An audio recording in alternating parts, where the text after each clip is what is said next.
Bible Story: Burial and Resurrection of Jesus.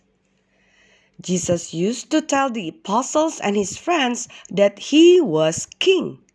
He told them that he would be raised on the third day. His followers listened to Jesus, but they did not always understand what he meant. Then something happened that made them forget everything. Jesus was put to death on a cross. Even after he was dead, the soldiers were mean to him. One Roman soldier stuck a spear into his side after he was dead, just to make sure. How could Jesus be king if he was dead?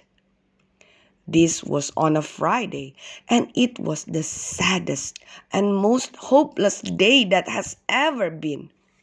The apostles and Jesus' friends thought everything was over.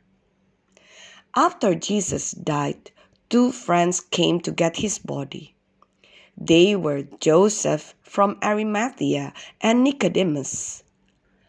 They washed Jesus' dead body and wrapped it in long strips of cloth with lots and lots of spices in between the cloths.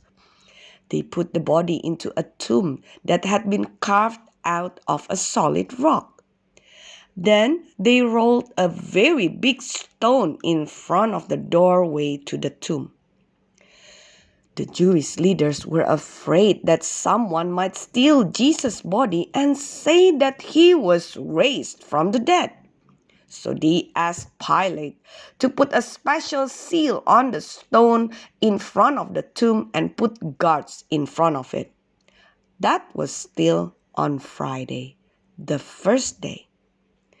Saturday, the second day, passed and all was quiet.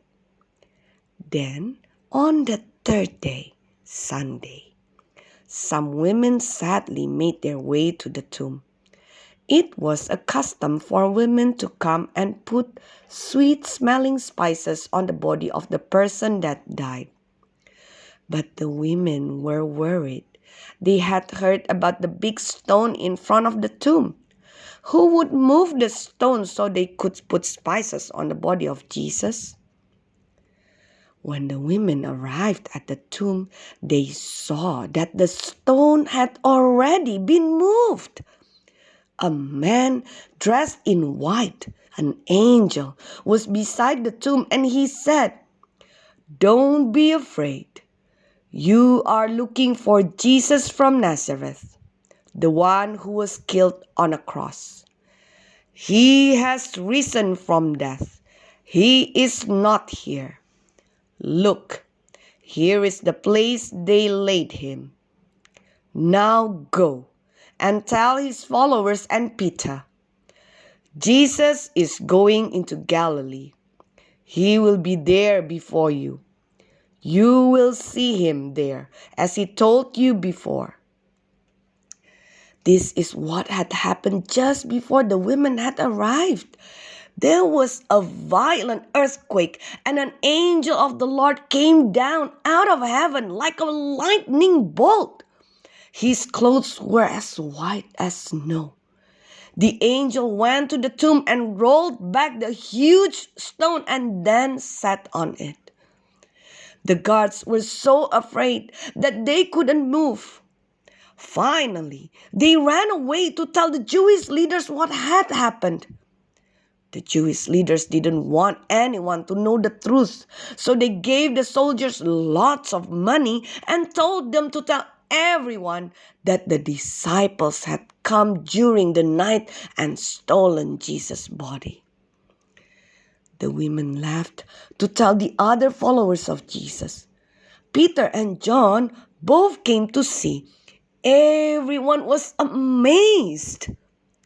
But one of the women, Mary Magdalene, stayed behind. She was in the tomb crying because she still could not understand how Jesus' body could be gone. How could the tomb be empty? Maybe someone had stolen it. But Mary was not alone in the tomb. two angels spoke to her and asked her why she was crying. She began to explain, but then heard another voice. At first, she didn't know who was speaking, but then she heard him say, "Mary." When she heard him say her name, Mary knew that it was Jesus, her teacher, speaking. Jesus had come back from the dead.